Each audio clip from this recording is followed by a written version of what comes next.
نحمده ونصلي على رسوله الكريم أما بعد فأعوذ بالله من الشيطان الرجيم بسم الله الرحمن الرحيم السلام علیکم ورحمۃ اللہ وبرکاتہ۔ لا يرحم اللہ من لا يرحم الناس۔ اللہ سبحانہ وتعالی اس شخص پر رحم نہیں کرتے جو لوگوں پر رحم نہیں کرتا۔ یہ حدیث مبارکہ ہمیں تمام بنی نوع انسان کے ساتھ حسن سلوک کا درس دیتی ہے۔ اللہ سبحانہ وتعالی نے اپنے پیارے حبیب حضرت محمد مصطفیٰ صلی اللہ علیہ وآلہ وسلم کو رحمت للعالمین بنا کر بھیجا، اور آپ صلی اللہ علیہ وآلہ وسلم نے ہمیں اللہ سبحانہ وتعالی کی مخلوق کے ساتھ رحم کے سلوک کا درس دیا ہے۔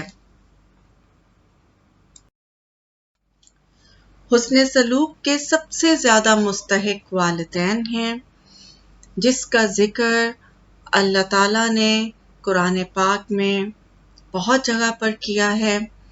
سورہ الاسراء میں اللہ تعالیٰ نے بہت واضح الفاظ میں والدین کا مقام بتایا امت مسلمہ کو کہ والدین کے ساتھ کیسا سلوک کرنا چاہیے۔ آیت نمبر 23 میں اللہ تعالیٰ فرماتے ہیں، اور فیصلہ کر دیا ہے تیرے رب نے کہ نہ عبادت کرو تم مگر صرف اسی کی، اور والدین کے ساتھ نیک سلوک کرو۔ تو والدین کے ساتھ حسن سلوک کرنا چاہیے۔ اگر پہنچ جائیں تمہارے پاس بڑھاپے کو ان میں سے کوئی ایک یا دونوں، تو نہ کہو تم انہیں اف بھی اور نہ جھڑکو انہیں، اور کہو ان سے بات احترام کے ساتھ،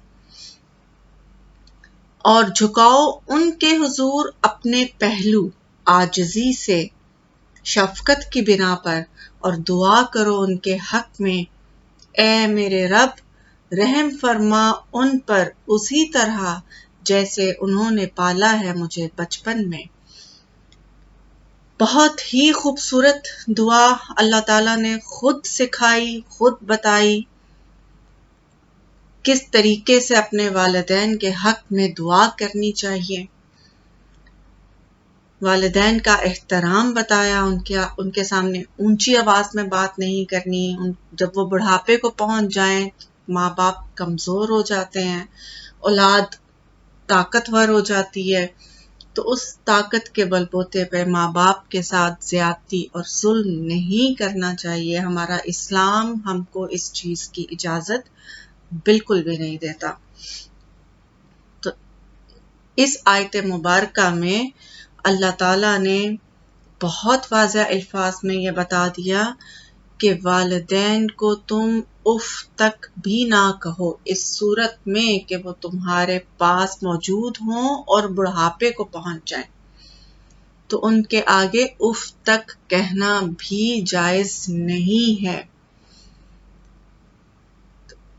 اس حد تک احترام ہے والدین کا، تو سب سے زیادہ حقدار ہیں والدین آپ کے حسن سلوک کے۔ ان کے ساتھ احترام کے ساتھ پیش آنا چاہیے، ان کے ساتھ نیک سلوک کرنا چاہیے، ان کو بالکل بھی اونچی آواز میں ان کے سامنے نہیں بولنا چاہیے۔ ماں باپ جب آئیں احتراماً کھڑے ہو جانا چاہیے۔ تو اس طرح کے بہت سے عمل ہیں جن سے آپ اپنے والدین کا احترام کر سکتے ہیں، ان کو بتا سکتے ہیں کہ وہ کس قدر قابل احترام ہستی ہیں۔ خاص طور پہ یہاں پر جب دعا سکھائی گئی والدین کے بارے میں کہ کس طریقے سے دعا مانگے اللہ تعالیٰ سے اپنے والدین کے لیے، تو بچپن کا حوالہ دے دیا گیا۔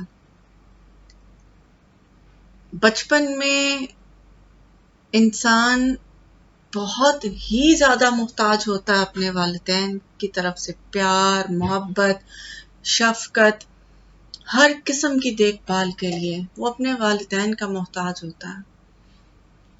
اور والدین کیا کرتے ہیں؟ والدین اس کو دنیا کی ہر خوشی، ہر نعمت دینے کی کوشش کرتے ہیں. ہر قسم کے خطرات سے اس کو محفوظ رکھنے کی کوشش کرتے ہیں. اور اسی کوشش میں، اسی تگ و دو میں ان کی پوری زندگی گزر جاتی ہے اور وہ بڑھاپے کو پہنچ جاتے ہیں. تو ہمیں چاہیے کہ والدین کی خدمت کریں، والدین کا احترام کریں. باپ کو جنت کا دروازہ بولا گیا ہے، ماں کے قدموں تلے جنت ہے. جب تک دونوں خوش نہ ہوں گے جنت نصیب میں نہیں ہو سکتی. بہت زیادہ زور دے کے والدین کے ساتھ نیک سلوک کرنے کا حکم دیا گیا ہے، تو اس پر عمل کرنا چاہیے. اور اللہ تعالیٰ ہمیں توفیق عطا فرمائے کہ ہم اپنے والدین کی خدمت کریں، ان کا احترام کریں اور ان کے آگے اپنے آپ کو عاجزی سے جھکائے رکھیں. اس حدیث مبارکہ کو مزید سمجھنے کے لیے ہم سورۃ النساء ورس نمبر 36 کا حوالہ لیتے ہیں. اس ورس میں اللہ تعالیٰ نے ایک مفہوم بیان کر دیا ہے، آپ کو ایک خلاصہ دے دیا ہے کہ یہ رشتے ہیں جن کے ساتھ آپ نے حسن سلوک سے پیش آنا ہے. یہ وہ رشتے ہیں، یہ وہ ناطے ہیں، یہ وہ تعلقات ہیں آپ کے جن کے ساتھ آپ رحم کا سلوک کریں. تو ہم اگر اس آیت کو پڑھیں تو ہمیں احساس ہوتا ہے، ہمیں اس چیز کا اندازہ ہوتا ہے کہ دنیا میں کوئی بھی ایسا رشتہ نہیں ہے جس کے ساتھ ہمیں برا سلوک کرنے کی اجازت دی گئی ہے. تو در حقیقت یہ حدیث مبارکہ ہمیں انسانیت کا درس دیتی ہے. تو آئیں پڑھتے ہیں اس حدیث کو، اس آیت کو، سورۃ النساء کی آیت نمبر 36 کو، کہ اس میں اللہ تعالیٰ نے کیا حکم دیا ہے، کیا فرمایا ہے اللہ سبحانہ و تعالیٰ نے ہمارے لیے. تو اس آیت مبارکہ میں اللہ سبحانہ و تعالیٰ نے یہ ارشاد فرمایا ہے، اور عبادت کرو اللہ کی اور نہ شریک بناؤ اس کے ساتھ کسی چیز کو. تو یہ تعریف ہے وحدانیت کی. ایک مسلمان کو جس انداز میں اللہ کی عبادت کرنی چاہیے کہ کسی کو اللہ کے ساتھ شریک نہیں بنانا چاہیے. اور اسی کے ساتھ اللہ نے آگے آپ کو بتا دیا کہ اس وحدانیت کو مانتے ہوئے، اس وحدانیت پر عمل کرتے ہوئے آپ کو اور بھی کچھ کرنا ہے. اور وہ کیا ہے؟ حسن سلوک. کس کے ساتھ؟ والدین کے ساتھ حسن سلوک کرو. سب سے پہلے کس کا ذکر آیا؟ والدین کا. اس کے بعد رشتہ داروں کا. آپ رشتہ داروں کے ساتھ اچھا سلوک کریں. کوئی آپ کے ساتھ اچھا سلوک کرتا ہے یا نہیں کرتا، اس آیت کی روشنی میں جب آپ نے یہ آیت پڑھ لی، سمجھ لی، تو پھر آپ اپنے رشتہ داروں کے ساتھ اچھا سلوک کریں. وہ آپ کے ساتھ کیسا سلوک کریں گے یا کرتے ہیں، یا انہوں نے کیسا سلوک کیا، یہ ان کے نامہ اعمال میں لکھا جائے گا. آپ نے یہ آیت پڑھ لی، سن لی، اللہ کا ارشاد آپ کے کانوں تک پہنچ گیا، تو اب آپ کو اپنے رشتہ داروں کے ساتھ حسن سلوک کرنا ہے، رحم کا سلوک کرنا ہے. کسی نے آپ کے ساتھ زیادتی کر دی تو معاف کر دینا ہے. کس کے لیے؟ اللہ کی خوشنودی حاصل کرنے کے لیے. اللہ کی خوشی اس میں ہے جو اللہ تعالیٰ نے ارشاد فرما دیا. اپنے رشتہ داروں کے ساتھ اچھا سلوک کرو، ان کی زیادتی کو معاف کر دو. بہت مشکل کام ہے، اس میں کوئی شک نہیں. کسی کو معاف کر دینا، کسی کے لیے اپنے دل کو صاف کر لینا بہت زیادہ مشکل کام ہے. بولنے میں جتنا آسان، کرنے میں اتنا مشکل. کوئی شک نہیں، اس میں کوئی دوسری رائے نہیں. لیکن ہر چیز کے اوپر اللہ سبحانہ و تعالیٰ کا ارشاد بھاری ہے. اللہ تعالیٰ فرماتے ہیں کہ میں نے اپنی آیتوں کو کھول کھول کر بیان کیا ہے، تو کوئی ہے جو ان کو سمجھے، ان پہ عمل کرے؟ تو یہ اللہ نے اپنی آیت کو کھول کے بیان کر دیا ہے کہ والدین کے ساتھ حسن سلوک کرو، اور قرابت والوں اور یتیموں اور ناداروں اور رشتہ دار ہمسائے اور اجنبی ہمسائے اور پاس بیٹھنے والے اور مسافر اور وہ جو تمہاری ملک کنیز یا غلام ہیں، سب کے ساتھ حسن سلوک کرو، بے شک اللہ نہیں پسند کرتا اس کو جو ہو تکبر کرنے والا، بڑائی مارنے والا۔ رشتہ داروں کے بعد یتیموں، نداروں اور ہمسایوں کا ذکر آتا ہے۔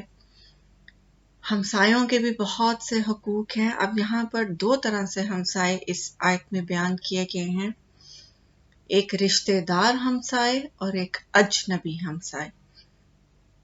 تو رشتہ دار بھی اگر کوئی آپ کے ساتھ میں رہ رہا ہے، آپ کے کوئی چچا، کوئی ماموں، کوئی بھی رشتہ دار، تو وہ باقی رشتہ داروں سے ان کے حقوق زیادہ ہو جائیں گے، کیونکہ وہ ہمسائے کے حقوق بھی ان کی طرف جاتے ہیں۔ اور اجنبی ہمسائے ہیں جو آپ کے رشتے میں سے نہیں ہے، کوئی رشتہ دار نہیں ہے، جن کو آپ نہیں جانتے، صرف آپ کی جان پہچان ایک ہمسائے ہونے کی حیثیت سے ہوئی، تو ان کے ساتھ بھی آپ کو اچھا سلوک کرنا چاہیے۔ سورۃ المعون میں بھی بتایا گیا کہ روزمرہ کی چیزیں جب کوئی آپ سے لیتا ہے، مانگتا ہے، تو آپ کو دے دینی چاہیے۔ تو رشتہ داروں کے ساتھ، ہمسایوں کے ساتھ، آپ کے آج کل غلام یا ملازم، وہ لونڈی تو نہیں ہوتی، کنیز تو کم ہوتے ہیں، لیکن ملازم زیادہ رکھے جاتے ہیں، تو ملازموں کے ساتھ حسن سلوک سے پیش آنے کا بہت حکم ملتا ہے۔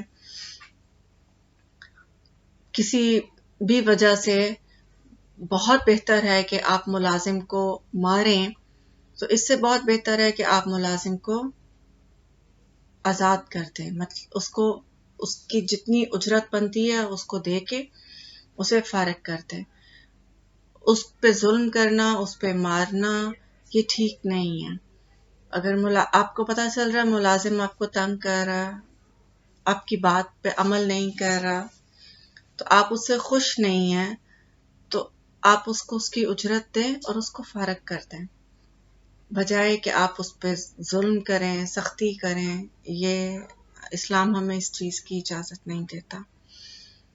تو مسافر ہے، کوئی راہ گزر ہے، کسی کو بھوک لگی، کسی کو پیاس ہے، کوئی آپ کے پاس آ رہا ہے، کوئی سوال کر رہا ہے آپ سے، تو اس کو اچھی طرح سے پیش آئیں، اس کے ساتھ حسن سلوک کریں۔ اسلام میں عورتوں کے ساتھ حسن سلوک پر بہت زیادہ زور دیا گیا ہے۔ اسلام سے پہلے بیٹیوں کو زندہ دفن کر دیا جاتا تھا، عورت کا کوئی مقام نہیں تھا، کوئی عزت نہیں تھی، خواہ وہ ماں ہو، خواہ وہ بیوی ہو، خواہ وہ بیٹی ہو، لونڈی ہو، اس کو بالکل بھی عزت کی نگاہ سے نہیں دیکھا جاتا تھا، خواہ وہ بہن ہو۔ اسلام نے عورت کو عزت کا مقام دیا، اس کا مقام بلند کیا، ماں ہونے کی حیثیت سے اس کے قدموں کے نیچے جنت رکھ دی، اگر بیٹی ہے تو اس کو رحمت قرار دے دیا، اگر بیوی ہے تو ارشاد باری تعالیٰ ہے کہ وہ تمہارے لیے لباس ہیں اور تم ان کے لیے لباس ہو، تو ان کے ساتھ اچھا سلوک کرو۔ مردوں کو عورتوں کے ساتھ انصاف کرنے کا حکم دیا۔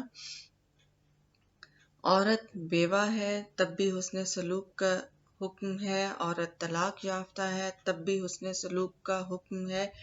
ہمارے نبی پاک صلی اللہ علیہ وسلم نے بیوہ عورتوں کے ساتھ بھی نکاح فرمایا، طلاق یافتہ کے ساتھ بھی نکاح فرمایا۔ ارشاد باری تعالیٰ ہے کہ اور عورتوں کے لیے بھی معروف طریقے پر وہی حقوق ہیں جیسے مردوں کے حقوق ان پر ہیں۔ ایک اور جگہ پر ارشاد ہے قرآن پاک میں اللہ تعالیٰ فرماتے ہیں اور جب زندہ گاڑی ہوئی لڑکی سے پوچھا جائے گا کہ وہ کس قصور میں ماری گئی، اسلام نے زندہ بیٹیوں کو دفن کرنے سے منع کیا، حرام ہے۔ آپ صلی اللہ علیہ وسلم کے طرز عمل سے ہمیں بہت سی اگزامپلز ایسی ملتی ہیں جن سے ہمیں یہ اندازہ ہوتا ہے کہ آپ صلی اللہ علیہ وسلم عورتوں کے ساتھ کیسا سلوک فرماتے تھے۔ ایک واقعہ ہے کہ رسول اللہ صلی اللہ علیہ وسلم اپنی اہلیہ محترمہ ام المؤمنین حضرت صفیہ رضی اللہ تعالی عنہا کے لیے اونٹ کے قریب بیٹھ گئے اور گھٹنا مبارک کھڑا فرما دیا۔ ام المؤمنین نے اپنا قدم اس مبارک زینے یعنی کہ رسول اللہ صلی اللہ علیہ وسلم کے گھٹنے پر رکھا اور بآسانی اونٹ پر سوار ہو گئیں۔ ایک اور جگہ سے ہمیں روایت ملتی ہے، رسول اللہ صلی اللہ علیہ وسلم گھر کے کام کاج میں ازواج مطہرات کا ہاتھ بٹاتے، حتیٰ کہ کپڑے پر خود پیوند لگا لیتے، جوتے کی اصلاح فرما لیتے، پھٹا ہوا پانی کا ڈول درست فرما دیتے، وغیرہ وغیرہ۔ تو اسلام میں عورتوں کو بھی مردوں جیسے حقوق دیے ہیں۔ اگر مرد عورت کی عزت کرتا ہے، عورت بھی مرد کی عزت کرتی ہے اور بہت ہی خوشحال معاشرہ سامنے آتا ہے۔ ہمیں نہ صرف انسانوں کے ساتھ حسن سلوک سے پیش آنے کا حکم دیا گیا ہے، بلکہ ہمیں جانوروں، پرندوں، درختوں، ہر اس چیز کے ساتھ جو سانس لیتی ہے اچھا سلوک کرنے کا حکم دیا گیا ہے۔ آپ صلی اللہ علیہ وسلم کی زندگی سے ہمیں بہت سی اگزامپلز ایسی ملتی ہیں کہ جن سے ہمیں یہ اندازہ ہوتا ہے کہ آپ صلی اللہ علیہ وسلم جانوروں کے ساتھ، پودوں کے ساتھ، پرندوں کے ساتھ کیسا سلوک فرماتے تھے۔ حدیث مبارکہ ہے، ان جانوروں کے بارے میں اللہ تعالیٰ کا خوف کھاؤ جو بول نہیں سکتے، اور ان پر اس وقت سواری کرو جب وہ سواری کے قابل ہوں، اور ان کو اس حال میں یعنی کمزوری میں چھوڑ دو تاکہ وہ کھا پی کر اچھے ہو جائیں۔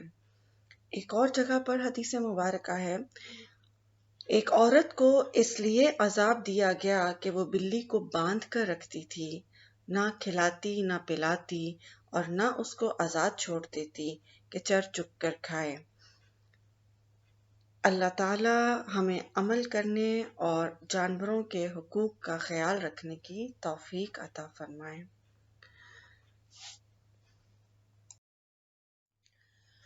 اللہ سبحانہ و تعالی ہم سب کو دین سمجھنے اور اس پر عمل کرنے کی توفیق عطا فرمائے، آمین۔ وآخر دعوانا ان الحمد للہ رب العالمین۔ السلام علیکم ورحمۃ اللہ وبرکاتہ۔